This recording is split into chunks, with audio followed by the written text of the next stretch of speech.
Hi, Fashion Dolls. It is Motivation Monday, August 11th, and welcome to an all new episode of Style by Stevie. Our very special guest today needs no introduction. He is one of the co hosts for Unfinished Business podcast. He is an award winning writer and director, and he is my dear friend. And I'm super excited to have him here back in the dollhouse with me. So please, let's give a warm welcome to my dear friend as we dive into his newest film, which is the topic of the town, the toast of the town, shall I say. My dear friend, Andre Joseph.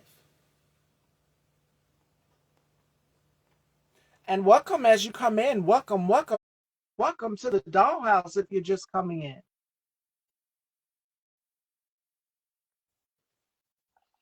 Hello. Hey, what's going on, Hey, what's Stevie? going on, Stevie? I am doing wonderful. It is such a pleasure to have you here. So, before we get into this film that is fire, because I've seen the posts from some of the premieres that you've had, and you got another release party mixer, which will be Saturday, September 6th. So, make sure you guys go and purchase your tickets for this film. So, before we dive into the film, we did our last conversation not too long ago, but it was this year. So, how has everything been for you so far with the film coming out and the buzz surrounding the film? How is everything going for you so far, thus far? Oh man, it's been so unbelievable with the response that we've been getting since we originally announced our release date of August 29th on Prime Video.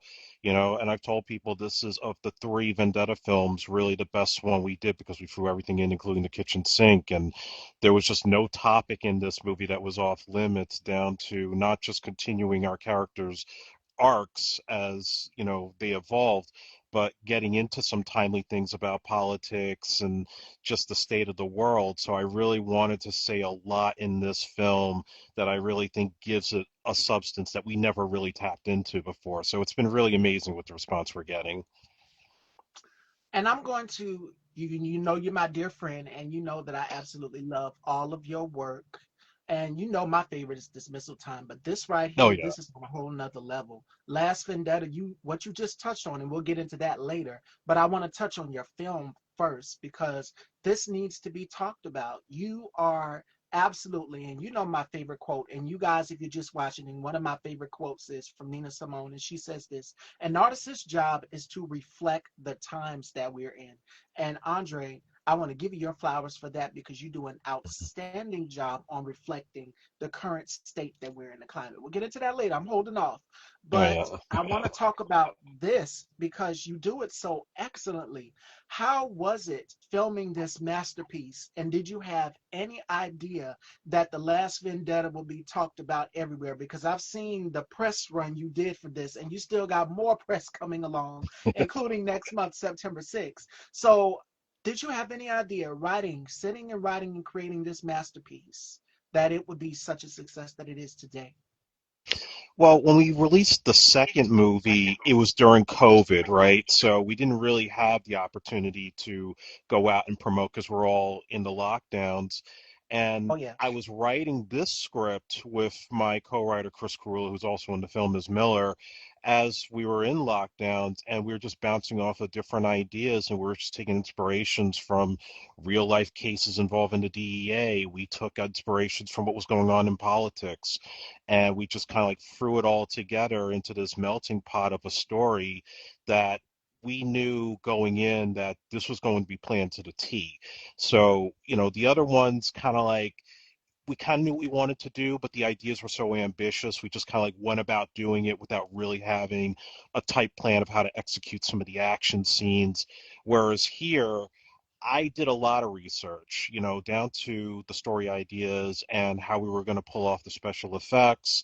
I knew I wanted to do like a Senate hearing scene, so I found the perfect location, a little Victory Theater in Staten Island, and I said, this is the spot where I could do that. So I knew writing it what locations I wanted, how I was going to utilize them, and how it also multi-purpose tighter spaces to make exactly the film that I wanted to make. So I knew we had something special when we started shooting because this was one of the few films where there was no drama on the set. Everybody was game for this, down to the actors, the crew. Everybody had something extra to bring.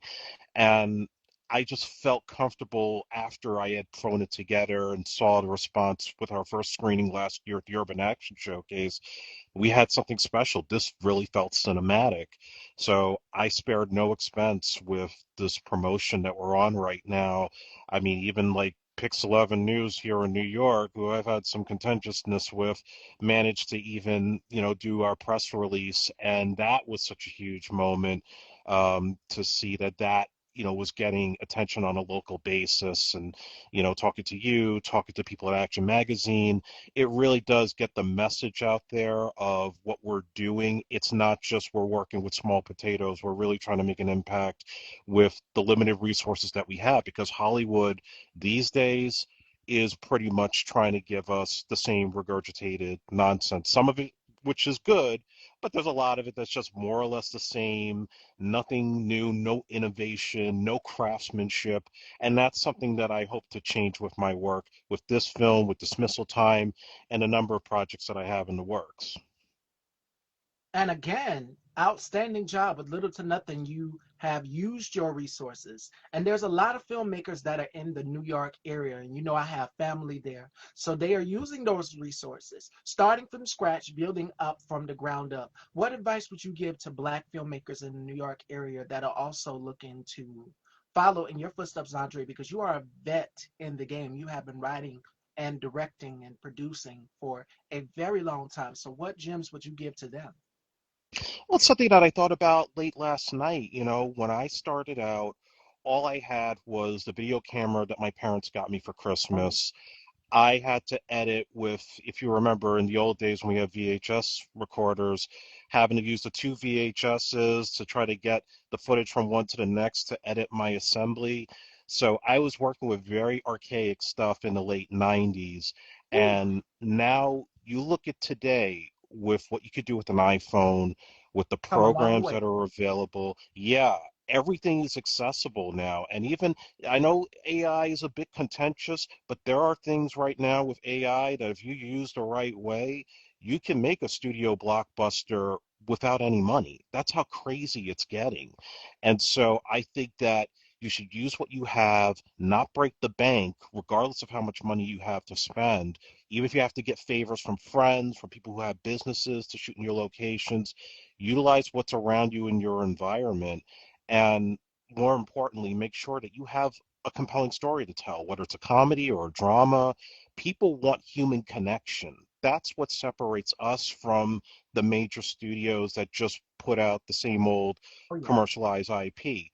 There's not a lot of human connectivity that we have in those works unless you are somebody that's really hands-on like myself.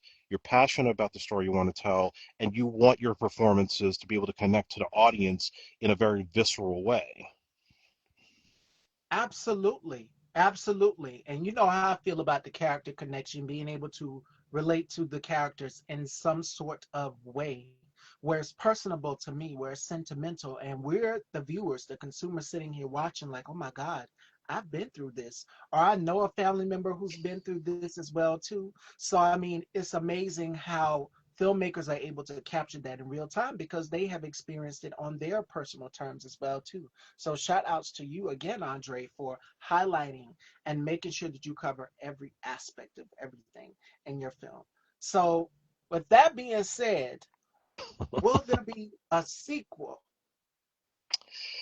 I've been asked that by quite a few people now, and all I could really say, even though it's called The Last Vendetta, nothing's really off the table. I mean, if the money is right, if this thing takes off and there's that interest, there's ideas we could go forward with, and I would definitely try to do it even more high end and maybe try to get a couple of known faces and a more ambitious story than what we have right now.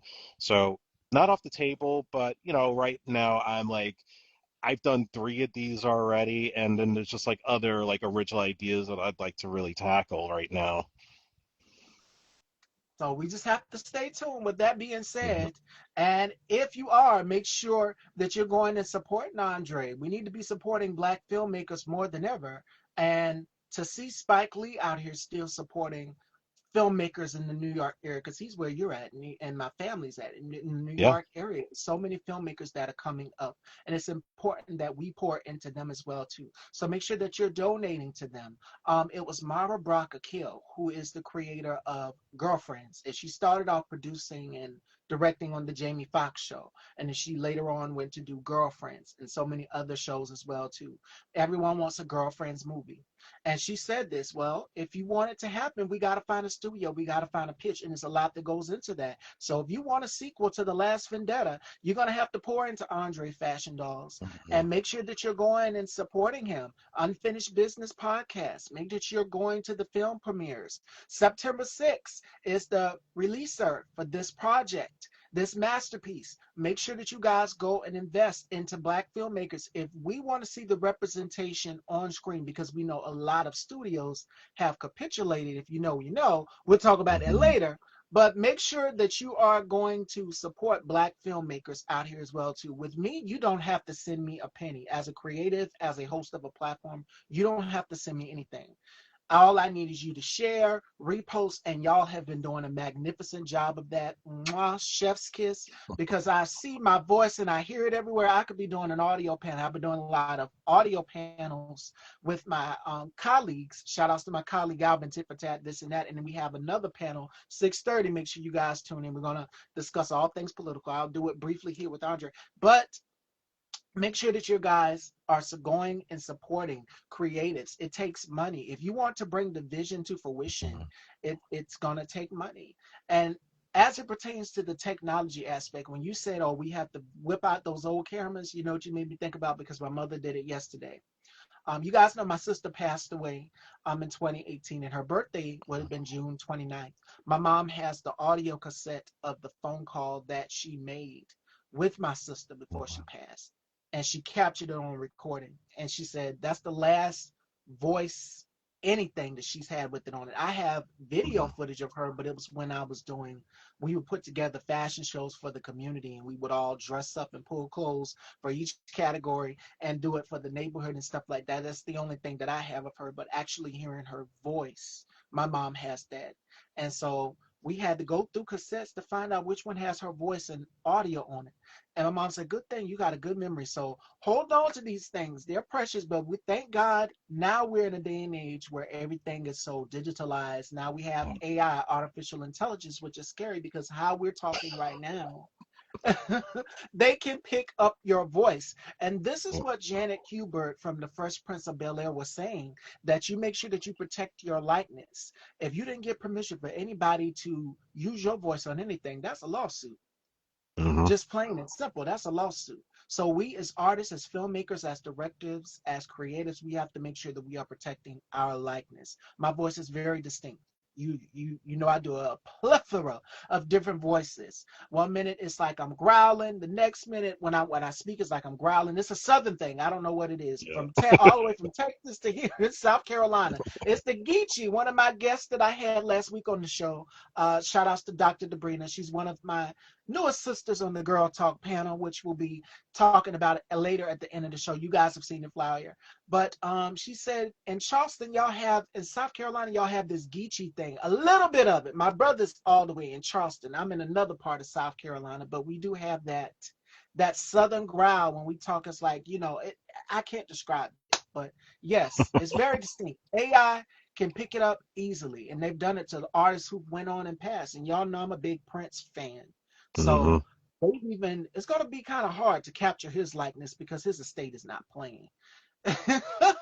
And now that I love Selena too, Selena's one of my favorite singers. May God rest her soul. But they can easily pick up her voice and duplicate it as well too. So that was another question that I wanted to ask you, Andre. How important is it that filmmakers and actors protect their likeness? Shout outs to my brother K Tukes, host of the K Tukes Spot. He will be coming back on the show pretty soon, and I'll be going back to the K Tukes Spot. So make sure y'all stay tuned for that. But what do artists need to do to protect their likeness as it pertains to voice, as it pertains to everything? What gems would you give them? You just look at those contracts. You make sure that if Oh you're yeah. signing to one project, it's only for that one project. whether it's using your likeness, your voice, if they're going to try to sell products with your face on it, make sure all of that is in writing and make sure you get residuals out of it too. Because it is very easy now, and I've seen it myself, where, like you said, you got programs that could just take a few seconds of your voice. You could clone it, and then you could put some disinformation out there if you really wanted to. Or let's say maybe you have a difficult actor that you didn't finish a scene with, and you could just whip up some of their footage and recreate it without their permission, without their say. And that's not a good thing if you don't have that consent. So you have to make sure you have a good attorney that's looking over that stuff. Of course, there are, actors who have passed, like James Earl Jones, who signed off Oh on yeah. using his voice for Star Wars. They did that before they passed, but there are others out there that you could see now, like when you go on YouTube, people that are still alive and are using their face and their likeness for doing like these 1970s Marvel movies, if so and so was fan casted, and it seems harmless, but if you start to take it to the point where you want to commercialize it or say, hey, I got this A-list actor in my film and you're going to try to sell that without their say, that's the stuff that you have to be careful about. So look over that paperwork and make sure it's singular to that particular project, and make sure there's an expiration date that has to be renewed if the thing gets picked up and it starts to make money.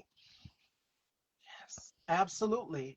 And as it pertains to everything that's going on right now in this current political climate, if you have a business, shout outs to T.S. Madison, she was saying that she's now starting up a business startup to teach people on how to market themselves, who do the same thing to myself and my brother K Tukes and my other colleagues, Bubs, shout outs to Bubs the God Conscience, shout outs to Harold, shout outs to Deshaun, all of them, Spicy too, and Bossman, all of my colleagues.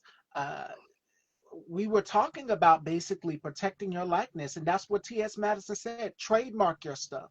Trademark your stuff to anybody out here Mhm. who is a filmmaker, who is a small business owner. Make sure that you are trademarking your stuff. The reason why when I go live and you see me on those panels with Alvin Tit for Tat, that is mine. Style by Stevie is mine. And I can remember me and my mom filing the paperwork, the LLC, for me to get Style by Stevie trademark. So that's mine. So if you use it, I'll sue you.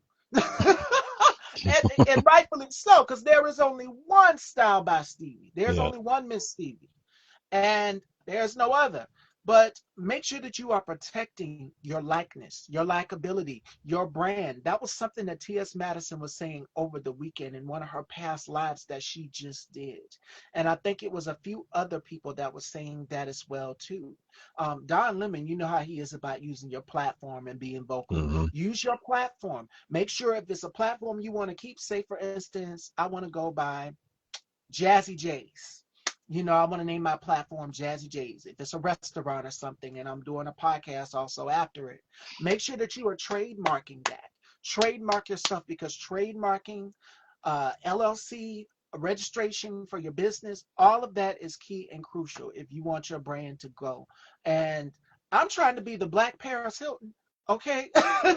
As far as it pertains to beauty and fashion, I want my stuff to be in stuff in stores, in Ulta and Sephora's. When I get to that level of creating makeup and fragrance, all of those things, because that is something that I have had thoughts about doing. I want to do a podcast as well too, and invite people on. Have Style by Stevie Live. I have so many things that I want to do. I just don't share my ideas. I keep them to myself. I jot them down. And it's important that we keep goals and things that we want to make come to fruition written down, and get to it. Get to it. Start investing, saving piece by piece every day so that you build up. Because in order for me to get Style by Stevie, I had to invest. That LLC, that trademarking, I had to invest. Me, my mother invest, and we had the right to the place. And then we got that, when I got that letter back that, okay, Style by Stevie's yours, boom, boom, boom, by the state of South Carolina. I was so excited. And I still have that letter. It's somewhere in here. But make sure that you hold on to your documents as well too. Mhm. So It's key, it's crucial, and it's important, especially in the times, in the climate that we're living in right now, where everything is about to go up and you're going to be paying more. The tariffs, of course, Yep. because we know Taco cannot keep his promise. His favorite number is 2 weeks. Let's just say that. He'll say 2 weeks and then we're going to pause it for 90 days. And then he'll go back on it and he'll raise it back up and you pay him more. So it's about give and take as it pertains to holding on and having a business. So I didn't learn this, just come into business learning this. Somebody taught it to me. And it's important that you talk to people who've had tenure and experience, like Andre here. So I'm glad to call him a friend. My brother K-Tubes. We did not know each other. What's so crazy is we met during the pandemic. We Mm. both came across each other's paths during a pandemic. And from here on, we just kept going. He kept giving me gems and nuggets because he has tenure over me. I started right after high school. So I was still a baby. Now I'm 31 and 10 years in hosting Style by Stevie and continuing on later with my legacy for building my brand and what I want to do with it. Like I said, I want to do makeup. I want to do fragrance. I want to have home decor. I mean, uh, I want to be the black Paris Hilton and the black Jessica Simpson, okay? Because they have their merch in stores everywhere, and I want to have my merch as well too. So if these brands can do it, these women can do it, and it's important that you invest. And I think for Jessica Simpson, I think her father got her set on the way as it pertains to having her empire, as it pertains to having her fragrance, because she's got yoga mats, she's got clothes, she's got shoes. Paris Hilton is the same thing. She's got fragrance, she's got electronics, she's got makeup brushes. I mean, anything that has the PH logo on it is hers. So you know her font, you know everything. Style by Stevie is the same thing. A very simple, like out of the newspaper font. I wanted it to be like it's drawing you in, like Ricky Lake. Ricky Lake was actually the Yeah. inspiration behind my Style by Stevie logo because she did it was where it was okay. You're reading a newspaper, you're watching the news every day, but you're tuning in real time topics. So my motto was so real, so Stevie, and that's what I wanted. But yeah, branding, a little bit about the business aspect of it, and investing for all of you black filmmakers, all of my filmmakers out here, for all of my creators, all of my writers. Audrey didn't get here just that from that overnight. It had to take work. Spike Lee is the same way. And you know how he is 40 acres and a mule because he had to Mhm. invest into his company. So you have to invest to anybody out here as well too, to anybody that wants to own a brand or a production team, anything. And you got to pay your workers too. Make sure that you hire workers who will be there to have your best interests. That's key and crucial.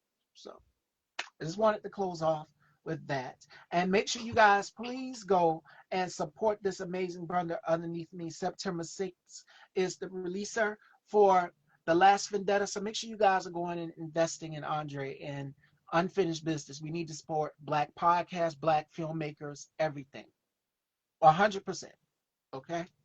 So, with that being said, we're going to shift gears here with the current political state and finances and what we can do to budget. Because I know a lot of us have questions. Like we're on our last dime. What can we do to crunch and hold on? What can we do? Because I'm not sure if you guys know this or not, but I was just talking with my mother about it. And we were talking about how he basically is giving away people's 401k plans. Mm. Didn't I warn the last time that he was going to try to go after your finances? He was going to go in and try to attack you financially. Donald Trump. I warned that he would do that. Experts warned that he would do that, and he would go after your retirement plans. So that means your hard earned working benefits that you have saved for years, you're going to lose because it's all going to go to him. Did y'all see the new big beautiful ballroom that he wants to put in the White House? And how about that front lawn that looks exactly identical to Mar-a-Lago? The White House is now his Trump Towers. The White House is now his Mar-a-Lago, and it will be paid for by our hard-earned tax-paying dollars. There are ways that you can protect and save your money without them dipping into your account and using your taxes coming out, yeah, the taxes that we pay, hard earned paying taxes, hard working paying tax paying people. We are sponsoring him to go play golf. A third of his entire presidency, his second term, has been spent using 52 million of our hard-earned tax-paying dollars to go golf in Scotland and have a golf course there. Mm-hmm. That's where he spent the majority of his time golfing, because nothing he's doing right now is presidential. Let's talk about the big breaking news, though. The 1,000 National Guard troops being deployed to Washington, D.C. And Mayor Muriel Bowser just gave pushback. Everyone is giving pushback saying this is not necessary, but he's doing the same thing that he did in Los Angeles. And that is to try to basically crush the dissent of people protesting. That is not only that, but that is to exert power, because fascists don't like you to reject their regime. They don't like you to be critical of them. They do not like you to laugh at them. Everything that he's doing is a distraction to distract you from these damn Epstein files, because his ass is in it. And we Mm-hmm. know he's in it. His name is all through it, all up and through. So he's going to do everything possible. Ghislaine Maxwell has been moved to another prison. Best treatment. I wonder why. Because I have a weird feeling. You know how, as a woman, if you're a woman, ladies, you have that woman's intuition where you know something is going to happen? I have a weird feeling that he is going to pardon Ghislaine Maxwell. Put two and two together, because why is this gentleman, his so-called attorney, meeting with Ghislaine Maxwell? But that's a whole nother part of the conversation. I want you to see where your hard-earned tax-paying damn dollars is going. Wake up. That's why I'm telling everybody to invest. Hold on and make sure that you're keeping tabs. I'm gonna tell you the smart thing my mom do. I can't give away all my mama's gems, but when we knew that he won this election, the first thing we did immediately, we started moving around. Move your money around. Play chess with him, not checkers, because he's got everything. Everything. Every government agency. And we see him firing people from the FBI and putting Trump loyalists in those places. Mhm. Yeah. We warned that that would happen. We know what's up. The tariffs, you're going to be paying a whole lot more. A whole lot more. Did y'all see where the gentleman in Canada over there said, we're going to charge a little, what is it, 25% on the surcharge for electricity to America? Uh-huh. Yeah. And he said he will be happy to cut off the electric supply to the United States of America. We have babies down here who are starving. Over there in Gaza, they're starving. And he said, oh, it's a bad thing. And before anybody that is MAGA watches my show, because I got into my first MAGA argument, Fashion Mm. Dolls. Yes, I got into it in the comments with one of the MAGAs. They found out that Lindsey Graham, and I gave my 2 cents. I said Lindsey Graham from South Carolina, from my city, because he's running for re-election down here. Him and Nancy Mace. Pick your poison. So the gentleman in the comments was like, well, vote them out. I said, I wish it was that damn easy. But first of all, I'm a black woman, a black trans woman in South Carolina, and the majority of my damn state will vote Republican. Racism is hidden down under the surface down here. But Yeah. now it's emboldened. Me and my mom encountered it today when we took my puppy to the vet. So me and my mom had a 10 o'clock appointment. We have been sitting there for hours, and there was other black patients in there as well too that have been sitting there for hours. One black patient came out the back. They got him in and got him out. He had a huge dog. So me and my mom just walked out. We said, no, your services will not be needed. We moved her to another vet. My 5-year-old toy poodle. We Mm. noticed that they were giving preferential treatments to white patients who had dogs, white parents of the doggy patients. Yes, we know that preferential treatments. My mother called it out before I could. I said, Mom, let's not jump to conclusions. But my mom was right. I saw what she was saying. I said, oh, I don't see the gentleman out there. He's gone. So there is favoritism. So, yeah, that was my taste of racism. Mm. Yeah. Another thing, I wish it was that simple to vote Democrat down here and everybody vote Democrat, but no. White America will always go and vote red. However, there were some that voted blue in this election. but the majority voted for Donald Trump. So me and the gentleman got into it in the comments. I said, don't you think we wish it was that simple, that easy? And he was like, vote them out, the fuck. I said, I wish it was that simple. They gonna always vote red. You need to, instead of chastising a black woman, the first thing you need to be doing is holding your white brothers and sisters accountable. Yeah. Instead of chastising me, chastising black people, saying we need to do something. No, we didn't go to, well, let me not be hypocritical because some of our people, I know Andre looking like, yeah, he, oh, listen, You're not wrong. some of our people did vote for the orange man. And speaking of some of our people, homeboy, let's get to homeboy who's in the administration. The black one is in Trump's administration. Yes, let me get to him. Scott Turner. You were too busy worrying about trans people being kicked out of homeless shelter. You were kicking them out also. Yeah, Scott Turner. And if you don't know him, here he is. It's only 2 black people in this administration. The rest of the cabinet, have y'all seen the photo or the video that he posted of the cabinet where they're lined up like it's a graduation or something? That whole entire cabinet was white. Yep. They not one shade of brown except for 2 people there. And if you're on the court, Supreme Court, Clarence Thomas was appointed by Bush, 1992. This is where we are.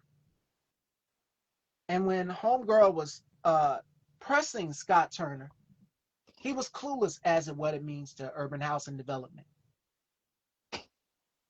So 2026, we're going to be losing our health care. We're going to be losing all these things. This is not misinformation. This is not disinformation. This is true because this big, ugly bill has been shoved down our throats. Yeah. And you have the likes of Lisa Murkowski, who's basically her constituents showed up at her book because she wrote a book and asked her, do something, kill the bill. But we know Lisa Murkowski and Susan Collins will always bend that knee. And we're seeing a lot more Republicans bend that knee. Yep. Now, as it pertains to the production aspect, because we're going to add entertainment into this, I didn't speak with Andre the last time. Stephen Colbert's show is going to be canceled in 2026 because Donald Trump doesn't like the jokes. But The View, they were told not to critique him harshly. ABC, CBS.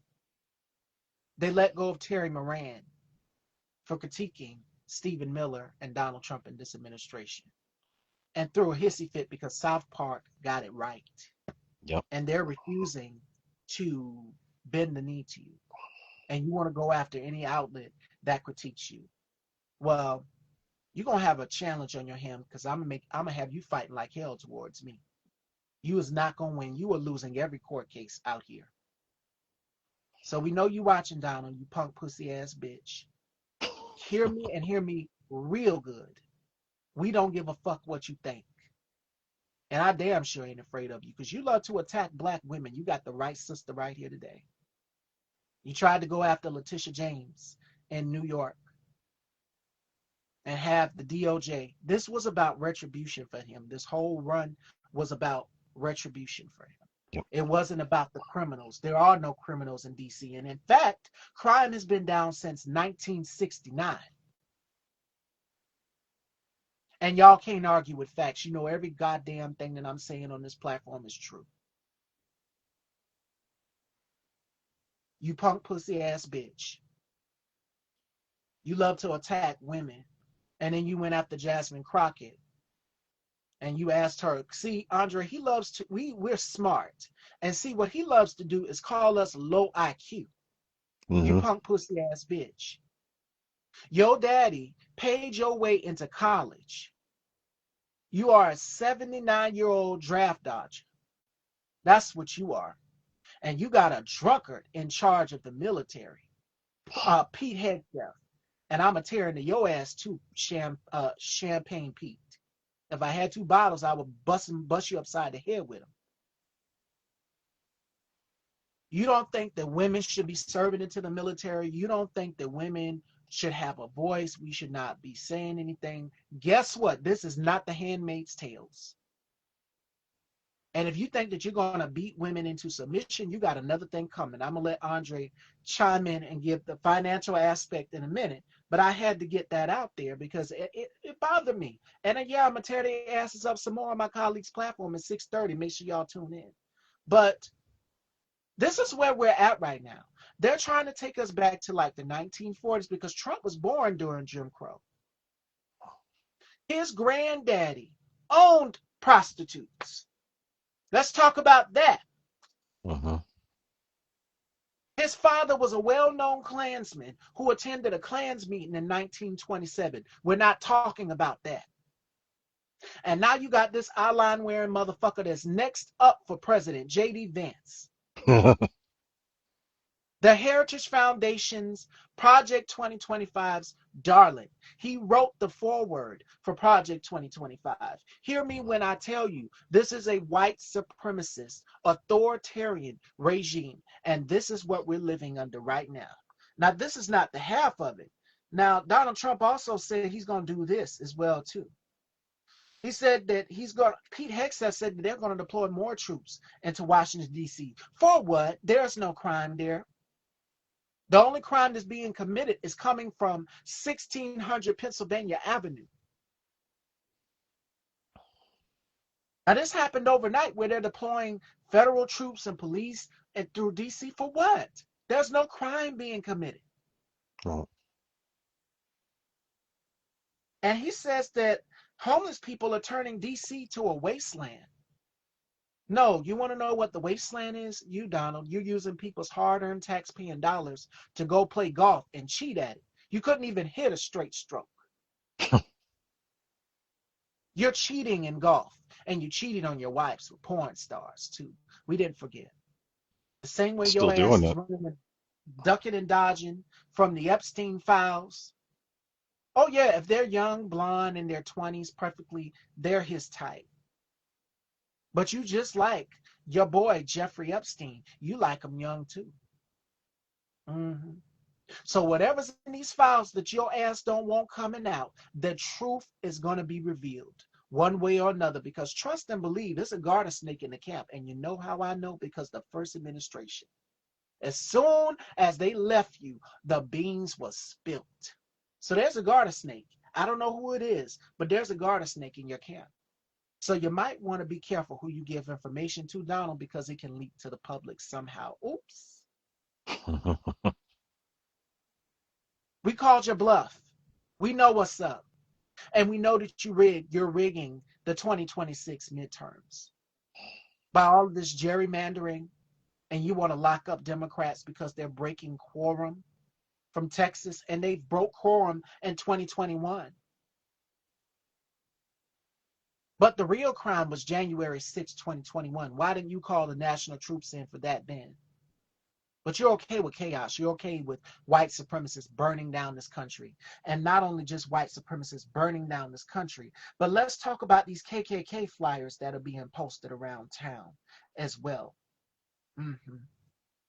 Y'all are emboldening. White America, racist white America is emboldening. We're not afraid of y'all. Take them hoods off and the mask off. ICE and KKK. Let us see. And y'all are trying to get people to join for 50K bonuses. ICE, Christy Nome, ICE Barbie, Doll Killer. Take that mask off. Let us see what y'all working with. Show us that smile so I can rearrange it.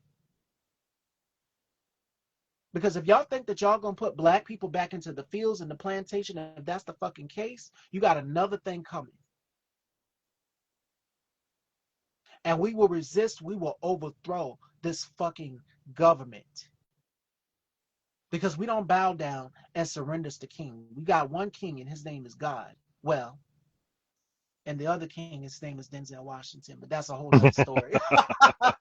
But anyway, We don't bow down to kings. We don't surrender down on. If you think that you're going to beat black people into submission or people of color into submission because they're not bowing down, and some of your base is starting to revolt as well too. They're wanting the Epstein files as well. And quite frankly, I don't agree with Trump supporters on everything, but yes, I agree with them. Release the files. Even your vice president got on a podcast and said, "Oh, we don't know what's in those files, but release the Epstein files." And now JD Vance and Pam Bondi and Cash Patel are hosting an event. Try to save his ass. Y'all are some sick fucks. That's what y'all are. And your PDFs. I can't say the other word because this interview is going up on YouTube. And they'll pull my shit down if I say it. So y'all are some PDF protectors. The Republican Party is a party protecting PDFs. Why MAGA Mike Johnson want to close the hearings down?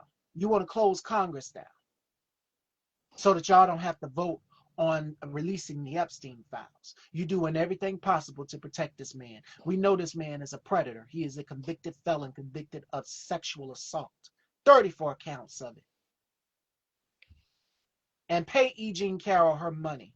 You owe that woman $88 million. But you're draining America, the working class, the already poor, down on their luck and doubt, don't know which way to go. And your flat orange ass is raising the prices and tariffs. It's so ironic because you look like a fucking jug of Tide. Since Procter and Gamble want to raise the prices on, what was it, Crest toothpaste, Charmin toilet paper, Tide, all that shit is about to go up. But he looks like a fucking jug of Tide. The orange one, not the yellow one. Shaped just like it too. I'm going to finish wearing your ass out on my colleagues' panel. But that's all I'm going to give you for now. Andre, your thoughts on this clown raising the prices on everything and how it is going to impact filmmakers and businesses from your standpoint as a filmmaker, as a writer, as a director. I mean, you kind of see it, you go around, equipment is now higher to get, trying to get even some of these programs to get access to, some of which, used to have like just a free trial you could get for 30 days. No, now you got to spend right off the top without even trying it. So this is happening. Him and Elon went and they bought out all these companies and they're trying to make it not so user friendly for people anymore, down to social media, down to, how we get our work out there. It's really gotten kind of scary from a financial standpoint, and ironic given that everybody was all in an uproar last year because egg prices went up. But now you go anywhere. Yeah. Hold Go on, ahead. Go Andre. ahead. I got some for that too. To the farmers that voted for Donald Trump, I got something for y'all too, since y'all want to talk about how good he was for our economy.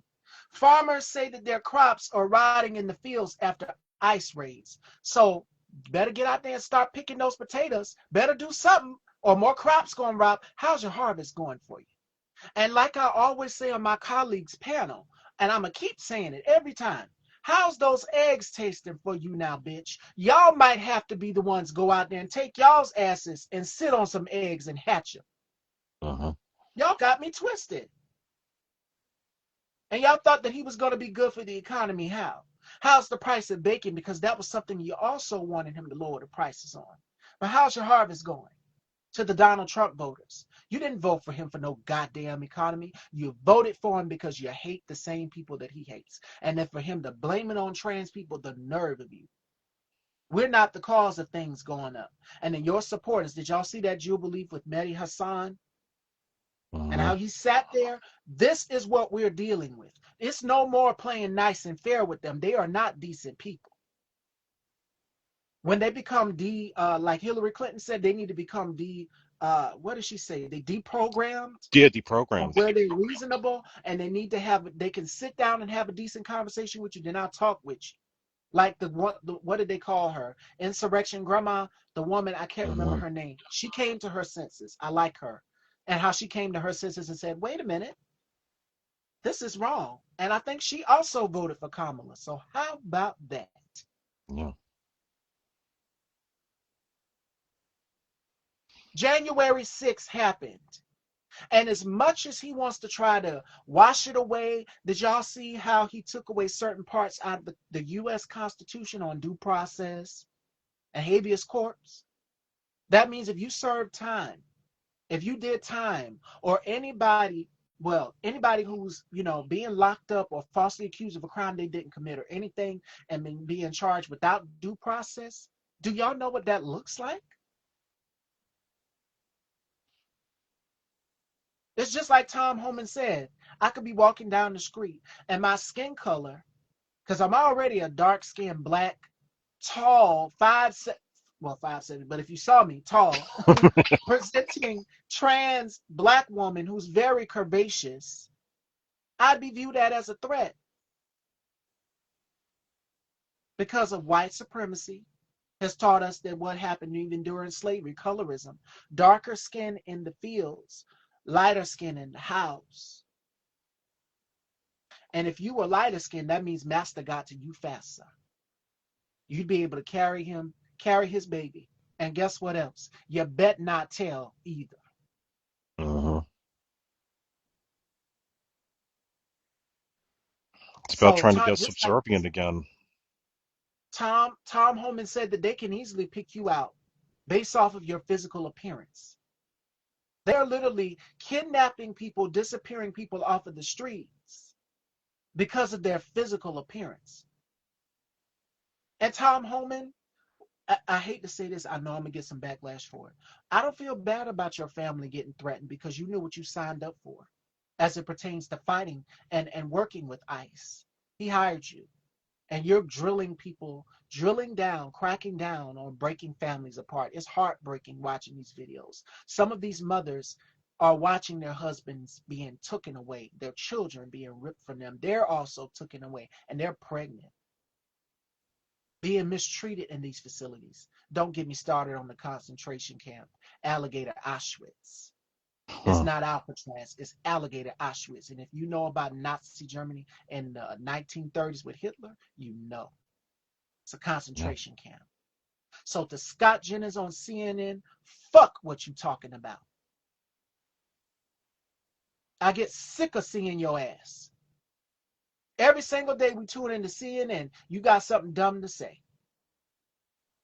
But Van Jones, you met your match with Van Jones. And what's the other guy's name? New York best-selling author, and I'm pretty sure Andre knows him. Charles Ah, Blunt. yeah, Charles Blow. Charles Blow absolutely gathered you. And if it's not Charles Blow, then it's another New York best-selling author that I had the pleasure of interviewing here on my show. And we talked about Project 2025 way before the election even happened. It was Keith Boykin. They get under your skin. When you got a black person that's educated like myself or Andre that come with the facts, we get under your skin. And you just Uh-huh. sit there with that cocky, arrogant, smug look on your face. I literally want to slap the shit out you. That's how I feel. But I'm not going to resort to violence because that's what they want. They over the weekend they locked up a black man for threatening to take Trump to glory. They Yeah, I saw heard his about that. posts. Yeah, they're watching everything. I don't know how he voted in this election, but I know the majority of black men in this election, and I'm pretty sure Andre is part of that 80% of black men that voted for Kamala. The majority of black men voted for Kamala. So before you start coming after our brothers saying black men, they need to do something, and before you start coming to us black women, 92%, we already told you we ain't fucking with it. We in our soft girl era. And my ladies, I can't wait for August the 30th because you're not only going to hear it from me, but you're going to hear it from 3 other women as well too. Black people, we knew what was up with Donald Trump. We knew his game plan all along. He denied that he didn't know anything about uh, Project 2025. But we warned y'all exactly that this would happen. But the next thing I think people need to pay attention to is something called Project Esther. Did anybody hear about Project Esther and what Project Esther wants to do? Mm. Let me give you a little brief synopsis on it. We know the 19th Amendment gave women the right to vote, correct? Well, Pete Hegseth just dropped a little nugget right there. So thank you, Champagne Pete. You want to take away women's rights to vote, to choose. That's what you want to do. And that's what Project Esther will do. Take it back to a time where women had to go to their husbands and get permission for everything. So if y'all don't know about Project Esther, I suggest you do your research. The research is fabulous, and I mean it sarcastically. Because Esther, meaning is geared towards women. You want to take away, you already done overturned Roe. What else you want to take away from a woman? And now they're forced to carry these pregnancies. And we already know, as my cousin that came on the show last week, and she discussed PCOS and how Black women are suffering a high infant mortality rate. We know African American women suffer birth issues. So who do you think these policies that he's putting out here are going to impact the most? Yes, it's going to impact Latinx people too, but Black Yeah. people, it's going to hurt us the most. So as it pertains to these tariffs, we're talking about finances and what we can do to budget and save, but in this political climate, that's why I wanted to tap on that. And of course, make sure that you are supporting Andre's The Last Vendetta. Again, this is why we have to pour all our resources in our community. Oh, before I forget, did y'all see the all-white town that they want to build? Oh my God. How are we feeling about that? How are we feeling about that? I think I can speak for all Black people when I say this, and I'm gonna say it like Smokey and Friday. We don't give a fuck. We don't. Take y'all unseasoned raisin and the potato salads eating ass over there to your neighborhood. Because while we got spice and seasoning in our foods, and we know how to cook, and y'all love some of our foods, let's see how you survive on your own with just you and your people, since we're too woke for y'all. We're too radical for y'all. Yeah. The trans, especially the trans, since I speak for trans women saying this, we're the problems. No, no, no. Your white supremacy is a problem. It's staring you right there in the mirror. It's looking at you. And since Black people are the majority, because ICE ain't fucking with us like they do some of y'all. They know not to. If you know about the Haitian Revolution, did y'all see that video? I didn't get a chance to talk about it with Andre, but Andre is in New York. Did y'all see that video with that beautiful red, green, and black and yellow flag? You saw that flag and you thought you was going to try to deport those Haitians out this country? Oh, baby. You got Jamaican, you got Haitian descents up there in Brooklyn, and I have Uh-huh. cousins in the Brooklyn and Brownsville area. You better ask somebody. Y'all thought y'all was gonna try to sweep up all them Haitian Americans and deport them out this country. But them Haitians showed you something. Take y'all ass back over there to Little Haiti in Brooklyn again. Y'all saw that black, yellow, and green flag and red flag, and y'all thought that y'all was gonna try to deport some Haitians out this country. They ain't deporting Black people. They've been coming for us. Even when this man got in office, the first thing they said, oh, they gonna come for y'all. They've been coming for us for 100 years. Oh yeah. And it just confirmed the point today. They said that they want to go back to the 40s. Yep. I So, saw that. yeah, I sent that to Andre. The Trump administration said that they want to go back to the 40s. Yes, so let's see how the 40s was for Black people. Let me pull this article on up over here. There we go. All right, and this comes from City Reliquary. All right. While allowing African Americans to play baseball, many may not seem controversial for now. It's important to remember that much of America employed some form of segregation in the 1940s. So here we go. While officially sanctioned or not, as a rule, African Americans did not enjoy the same freedoms as their white counterparts. In the South, where the Dodgers often held spring training, African Americans were restricted to inferior amenities. Jim Crow laws kept African Americans in perpetual society inferiority and bound them to a social code imposed by the white class. And this is the good old days to them. This is making America great again. Wrong. It is making America great for white people. Mm-hmm. Yeah, unalivings of Black people were not uncommon. You would see Black people hanging from trees, literally. Mhm. Did y'all see Lady Sings the Blues with Diana Ross? Yeah. It's a scene where you hear how Billie Holiday came up with the song Strange Fruit. That's how that song was perceived and came together. Even in Mm. Brooklyn, neighborhoods were largely divided among ethnic lines. Now, in the 1940s, African Americans made up just 4% of Brooklyn's total population. Now, thus, while white Northerners viewed African Americans as unfamiliar at best and often as undesirable, what does that sound like to me? White supremacy. And that's where colorism falls on that scale as well too. If you, especially if you dark skinned like me, you're viewed at as undesirable, as trash. And trust me, I've had my fair share of colorism. Because if I was successful, I would be on the same level as Chairman Hall. Boom, there Mm. you have it. While racism was still very present, the integration movement has made some progress in the wake of World War II.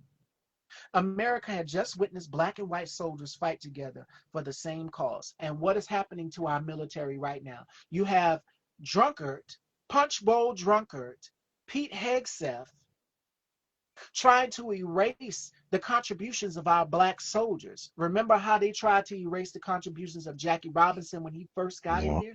And there was so much backlash that they put it right back in place.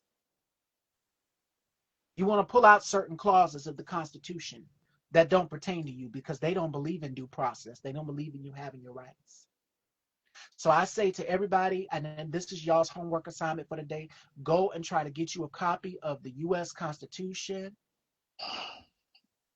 So in case they try some shit, you'll have your rights. You'll know your rights. And the exclamation proclamation, make sure you go and get a copy of that as well too. I need everybody to go stop what you're doing and go order you a copy.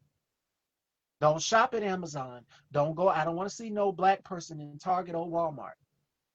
Now, let me not be hypocritical because my mom has not understood the assignment. I had to break it down to her. I said, no, no, no, no, no, mommy. Walmart is one of Donald Trump's donors.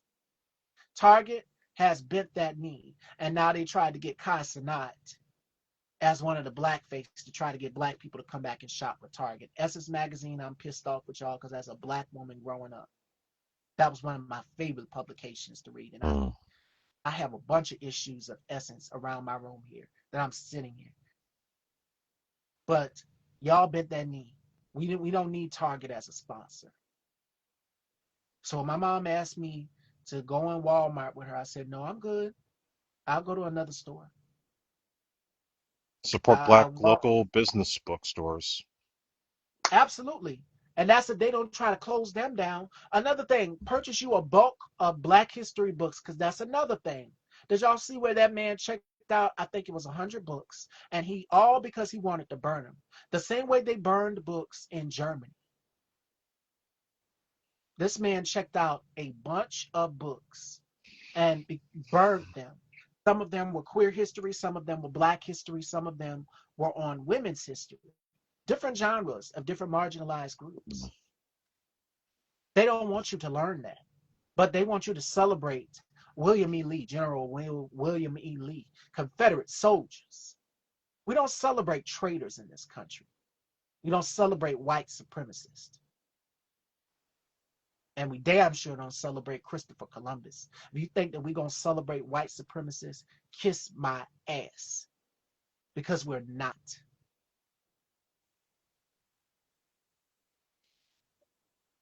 But this is where they want to take us back to, Andre, the 1940s. Back to Yep. a time where blacks really didn't have a voice or a say so in a way. We couldn't really be able to afford the garments that they were able to afford. The complex racial norms of the 1940s America both sustained the color barrier and supported its challenging. Let's go to the next page. Oh, yeah, it's more. This is where they're trying to take us back. The Major League Baseball League wasn't always segregated, and it never officially barred African Americans. The ban dates back to a resolution made by the National Association of Baseball Players in 1868. The group agreed that any club, including one or more colored players, because they didn't refer to us as black or African American, they referred to us as the coloreds, Yeah, the colored. would be denied membership. But the National Association of Baseball Players was a little more than a collective of amateur baseball club owners with no real governing power over baseball as the game professionalized. In fact, in 1871, the association splintered into competing groups, and resulting bodies no longer honored agreements made by previous federations. African Americans played in the major leagues in 1878 and 1884 and 1887. Still, racist thinking persisted, and major league club owners again came to what only can be described as a gentleman's agreement banning African American players from the major league. While no documentation exists, no contracts were extended to African American players between 1888 and 1945, which is where Donald Trump was born, the 1940s. Jim Crow. So, yeah. And as we talk about Jackie Robinson, it also mentions that even after Jackie Robinson's signing, baseball elites like Roger Hornsby argued against the integration of baseball, citing baseball players' close quartered lifestyle as a reasoning why African Americans should not join Major League Baseball teams.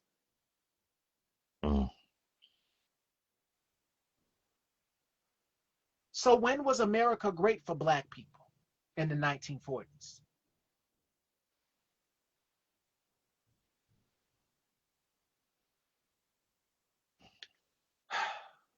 This is where we are. For myself and Andre, we're using our platforms. We are being resourceful. And I suggest any black voice more than ever, use your platform, use your voice. Because they're trying to silence the black voice. And Roland Martin said that. Roland Martin wrote a whole book, and I need to pick that book up and add it to my extensive library of books. It is called White Fear. It talks about white fear and how white people fear black people becoming the majority because we are rising up and getting in positions that they are also in. We're becoming more qualified. Well, not more qualified. It says the black women are the most educated, and we are. We study hard. We apply ourselves. Black men too. But it's black women that are out earning in college degrees. But this is not about sex, battle of the sexes right now. This is about black people. We are intelligent and we understand. You're not going to cover a rose in shit and tell us the rose smells good when it smells like shit. We can see right through it. And where y'all want to take us back to is where a time where black people were told we had to go through the back door. And if it was a movie theater, you had to go through a separate door and sit at the top. They got to sit up front in the row. It's a movie called The Washingtons Go to Birmingham. Oh, yeah, with David Allen Greer, who I love, and I really want to interview him on my show. So if David Allen Greer ever sees this, because I had the pleasure of interviewing Tommy Davidson from In Living Color, and they are cool. They are amazing comedians. But the film is called The Washingtons Go to Birmingham. And you got Wood Harris from The Wire on there, and David Allen Greer and Anika Noni Rose from Dreamgirls. So it was an ensemble cast. But when David Allen Greer played the grandfather, and he took the kids to go see a movie, they had to go through the back door and sit at the top. Whites got to sit at the bottom. First African-American woman to receive an Academy Award was Hattie McDaniel. She had to go someplace else to accept her award. So that's where they're trying to take us back to a time where blacks were told, no, niggers, you're not welcome here. No coloreds here. Put your token in the bus and go to the back of the bus, nigger. Yeah. That's why they didn't want Kamala to win. Because you see black people rising up and you hate the things that Donald Trump hates, which is black women, black people, trans people, LGBT people, and disabled people, because he looks at disabled people the same way Hitler looked at him as in Germany too, and that's weak.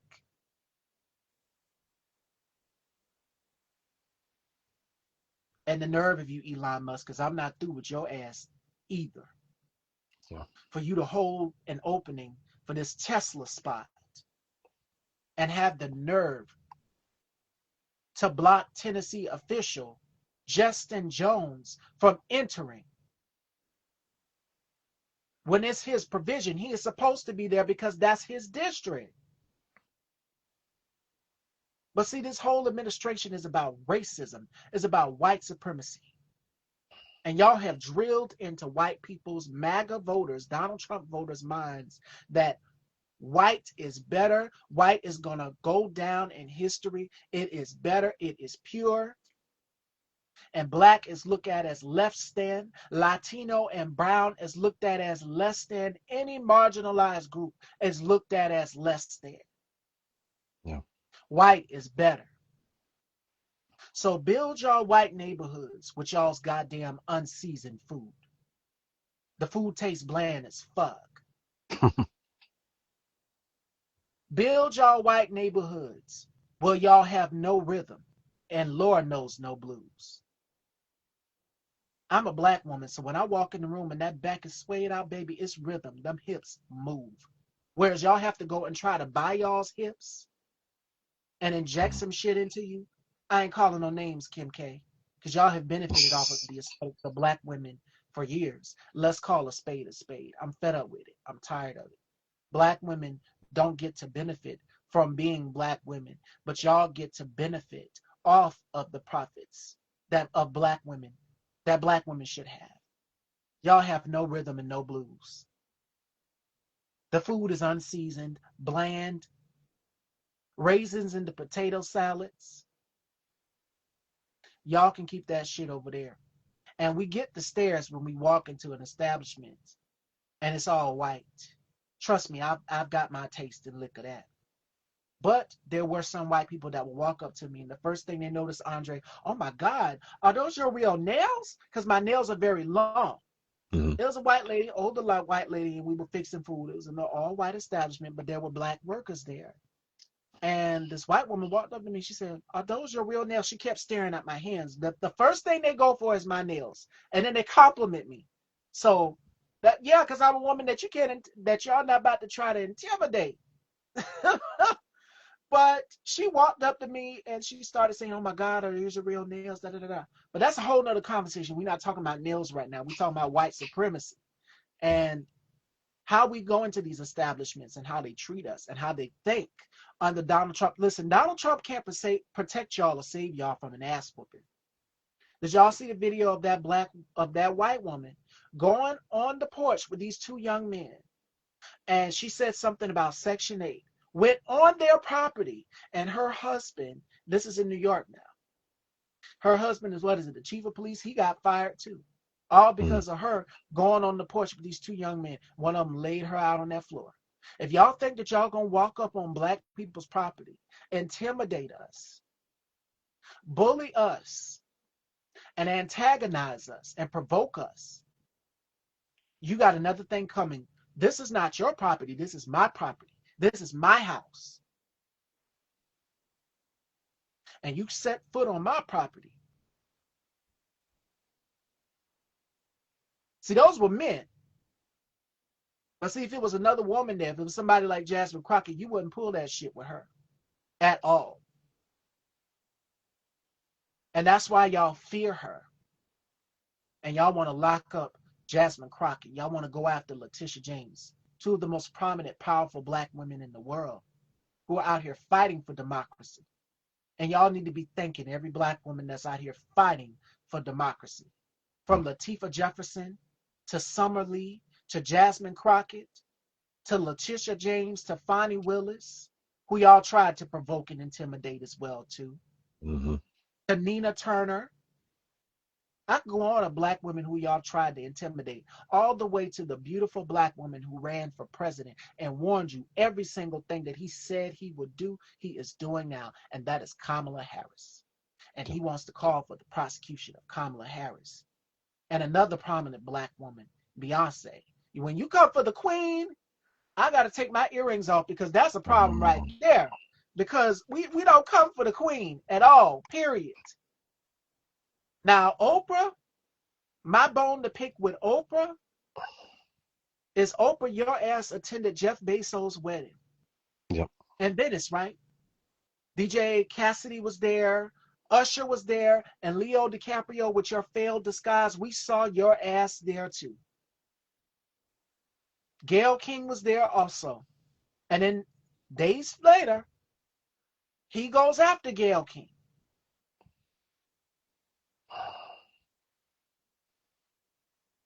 You cannot pet a tiger on the head and not expect it to bite your head off. It doesn't work with Donald Trump that way. Because anyway, you try to be subservient to him to give him what he wants. CNN tried to do that. And guess what happened? He still went after CNN. You cannot be friendly with fascists. There is no appeasing this administration or regime because they have an insatiable craving for power, and they're going to crave more and more and more. Because this fucker sat up here and said that I might just do that with other blue cities as well too. Yep. He was talking about invading New York, doing that with New York. And you got Andrew Cuomo, who's also running from the allegations, the same way Trump is running from the Epstein files as well too. You both are PDFs. Mm-hmm. And what's his name? Eric Adams. You're an Yeah, well, extension of Donald Trump as well too. The people want Zoran, and that's why Jim Clyburn from my city down here. But wait, let me get to that. Because Ralph Norman, who's a Republican down here in South Carolina, is trying to get Jim Clyburn's seat removed and other black constituents on the seat as well too removed. The same way Greg Abbott, Governor Hot Wheels in Texas, is trying to purge those seats as well too, of predominantly black districts. mm, I already told y'all what I'm gonna do with Governor Hot Wheels when I see him, and I think I'll probably go to jail for it. But I told y'all that I would push his wheelchair off a cliff somewhere, and I would take, if it's motorized, then I would take the battery out the back of it and just take my shoes off and jump on that battery, and maybe flatten his wheelchair tires. I don't know. That's how petty I am.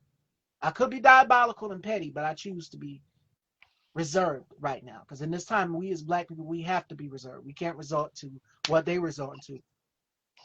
Because didn't he just put one of the insurrectionists that said they wanted to unalive police officers on his team as got well a too? few of them. So you ain't gonna see nothing but Trump loyalists throughout the FBI, all the way up to every branch of government, all the way up to the most corrupt court on the land. And even they're trying to get rid of that beautiful qualified black woman, so Justice Ketanji Brown Jackson, who's the Mm-hmm. another black woman who's out here fighting for what is right,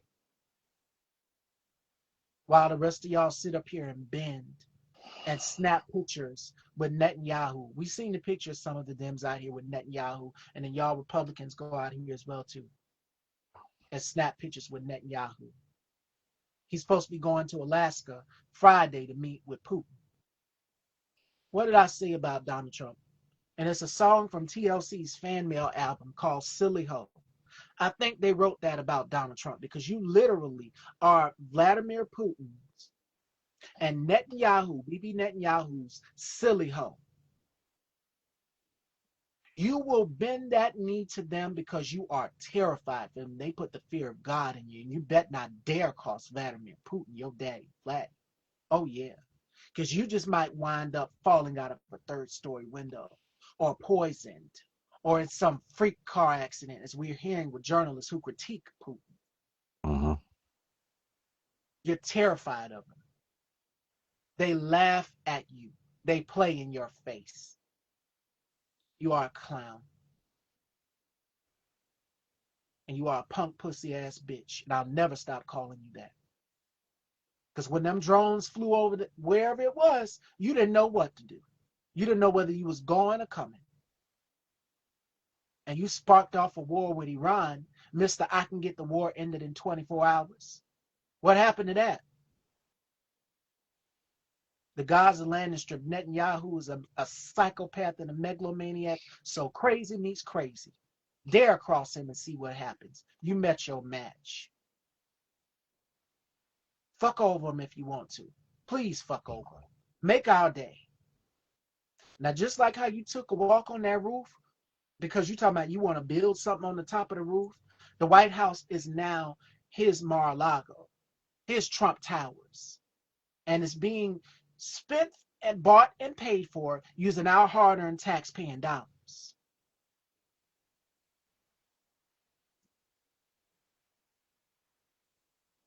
That's what you doing out here.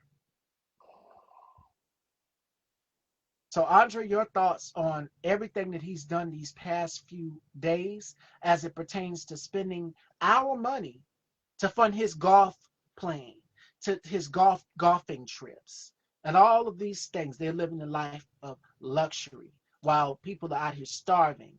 Did y'all see the black unemployment rate? Do I need to get Mhm. into those numbers too?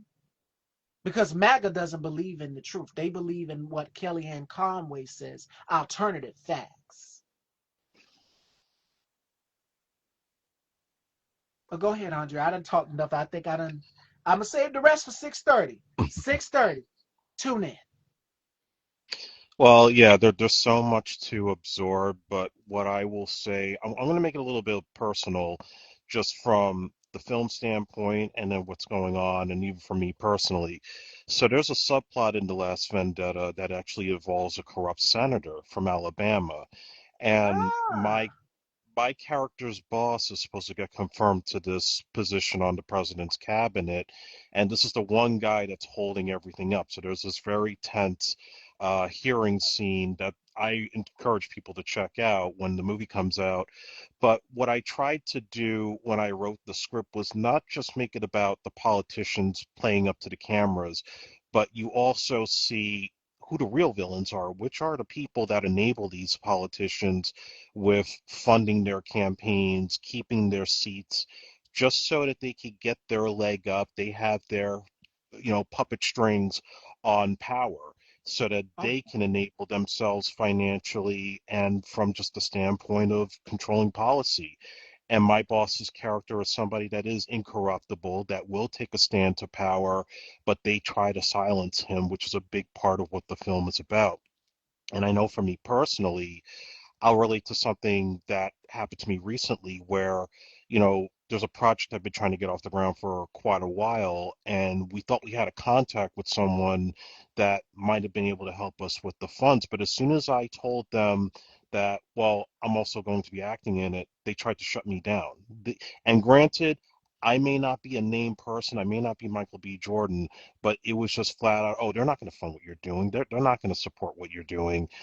And this is the kind of bullshit that I've heard almost all my entire life since I started doing filmmaking, to go into situations where I'm a production assistant or trying to direct my films. There are always people, and they are, I hate to say, but a particular type that will try to shut you down, try to burst your bubble, and try to tell you what they think it exactly is when it comes to this business, and think that you're dumb and that you're not hip to what's going on. Well, motherfuckers, I am hip to what's happening. I that see part. what's going on in this business. And when you try to marginalize people like me or anybody else into believing that because you're a certain color, because you come across from a certain neighborhood, that you can't fit in, you cannot tell this story, that's what I've been trying to defy all my life and all through the works that I do, whether it's in Dismissal Time or The Last Vendetta. I am speaking to those who feel like they are being so marginalized that they can't punch up against power when power tries to shut them down. And what I try to show is that you can be an honest person, you can be incorruptible, and you can get your voice out there and not have to make any compromises to kiss rings just so you could have a livelihood. I say fuck that shit. You want to take a stand, you want to get your voice out there, whatever it is, in art, in politics, you do it. You don't let these other voices get in the way. The only person that's going to stop you is yourself, and that's what we all have to do in this day and age is we have to speak the truth, we have to take the stand, and you cannot stay silent when things are burning all around you. You got to help people, you got to lift them up, and you have to cut through all the BS that is out there if you are going to fulfill a dream. That's really what it comes down to. Absolutely. Absolutely. And to anybody out here who's feeling despair as a creative, who's having writer's block, the current political state right now, and I think films like The Last Vendetta, Dismissal Time, and also Sinners taught us all about this current political state that we're in, and as it pertains to everything that we are going through right now. I want each and everybody to fear not.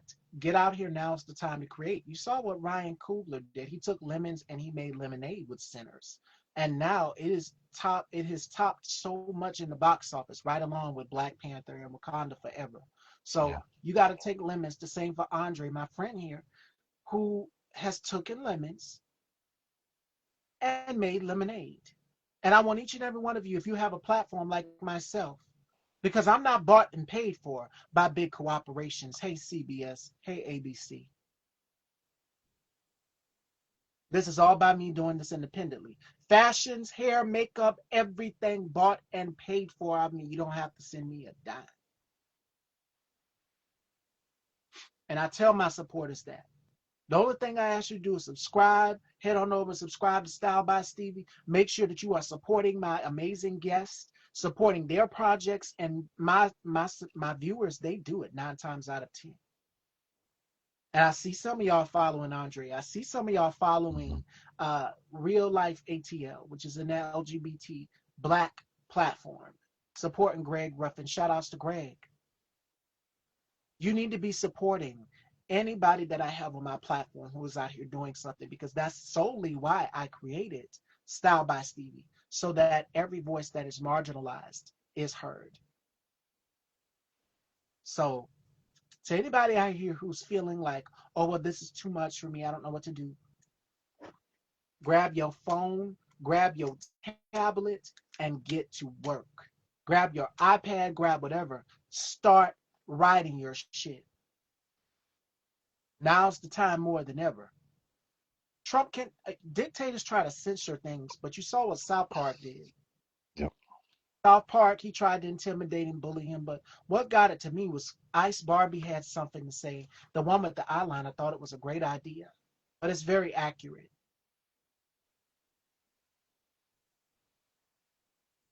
Him, he was very quiet about it. Yeah. I was just scared because typically you would see him come out and attack George Clooney. You would see him come out and attack Stephen Colbert. And Jimmy Fallon, I got a bone to pick with you. What the fuck were you doing? Why was Greg Gutfield from The Five, who was a Nazi, by the way, on your show? We Yeah. don't welcome fascism. It's already in our doorsteps and at our fronts and in our living rooms. It's here with us in our doctors' rooms. Wherever we go, fascism is here. Just don't go to Home Depot because you just might be snatched up if you're in LA, deported or disappeared, or in alligator Auschwitz. Let's call it what it is, because Scott Jennings on CNN had a problem with people saying it's a concentration camp. Let's call it what it is. It's a concentration camp, Scott. The only thing that's missing is those gas chambers, like they had over there in Germany.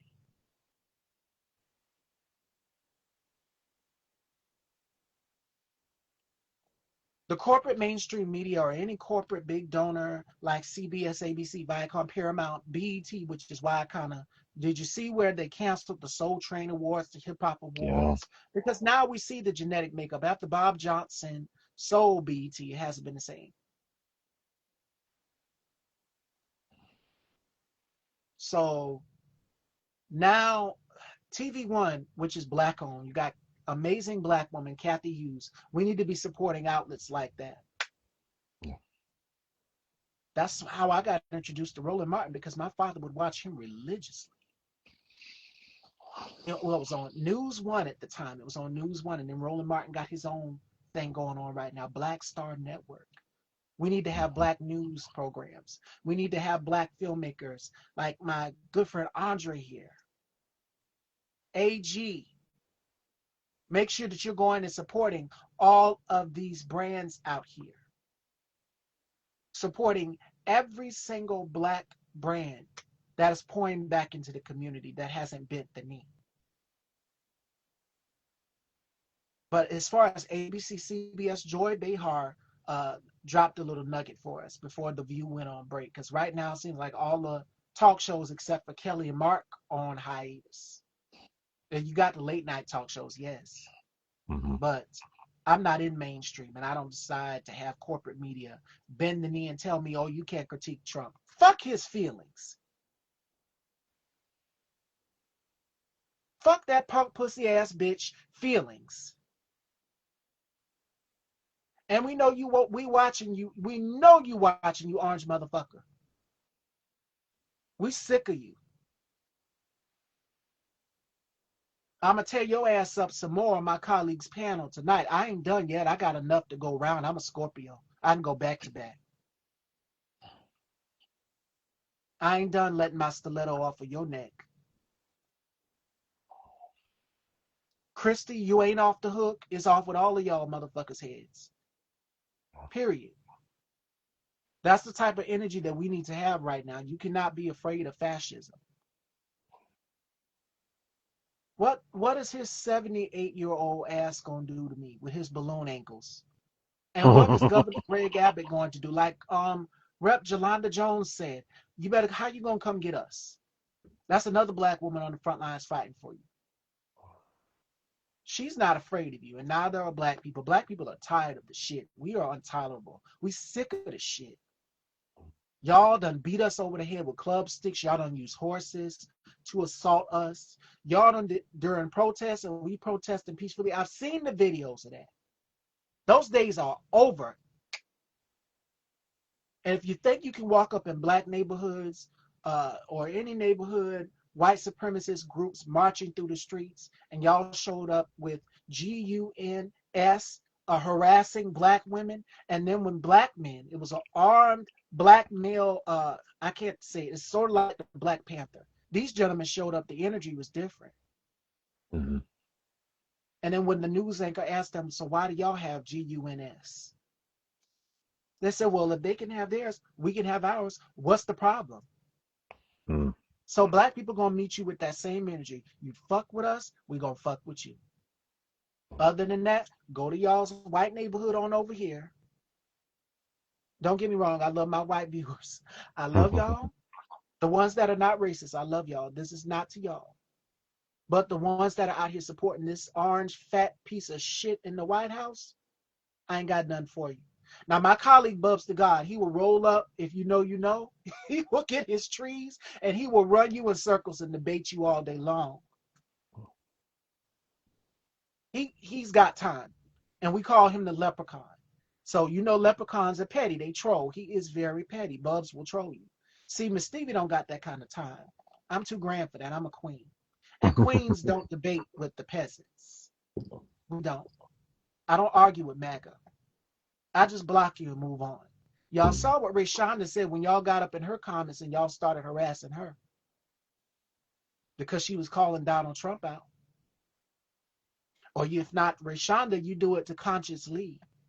If not Conscious Lee, you do it to Don Lemon or Keith Boykin or Charles Blow. Any black creative that is speaking up and pushing back against Donald Trump, that's got y'all shook. Y'all feel some type of way about it. Fuck y'all's feelings. And fuck the orange man's feelings as well, too. He can go on Truth Social and tweet about that, and we'll see about it 2 and 3 in the morning. Let him tweet his fucking fingers off for all we care. We don't give a fuck. We're sick of him and his shit. Let's see. I actually got to run because I got to make some dinner. Oh, okay. But It's all good. before we let you go, Andre, Yeah. gems to close out, what would you say to people? This is so good conversating with you. And again, August 30th. So, of course, yeah. Yeah, well, the 29th for Prime Video, and yeah, we have the release party on September 6th at Solas NYC.